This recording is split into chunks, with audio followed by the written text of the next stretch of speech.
സംഭവം രാമായണത്തിലെ ഉത്തരകാണ്ഡത്തിൽ നിന്നാണ്. രാവണനെ കൊന്ന് സീതയെ വീണ്ടെടുത്ത ശേഷം ശ്രീരാമൻ അയോധ്യയിലേക്ക് മടങ്ങി.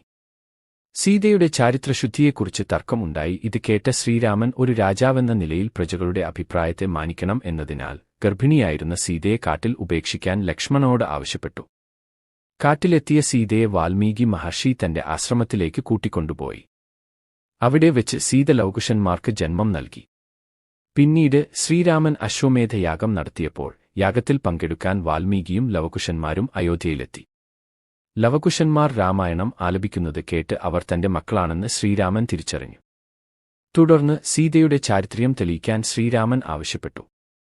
ജനങ്ങളുടെ സംശയം മാറ്റാനായി സീത ഭൂമിദേവിയെ മനസ്സിൽ ധ്യാനിച്ച് ഞാൻ ശരീരശുദ്ധിയുള്ളവളാണെങ്കിൽ എന്നെ ഭൂമിയിലേക്ക് സ്വീകരിക്കണം എന്ന് പ്രാർത്ഥിച്ചു. ഉടൻ തന്നെ ഭൂമി പിളരുകയും ഭൂമിദേവി ഒരു സിംഹാസനത്തിൽ വന്ന് സീതയെ അതിലിരുത്തി ഭൂമിക്കടിയിലേക്ക് കൂട്ടിക്കൊണ്ടുപോകുകയും ചെയ്തു.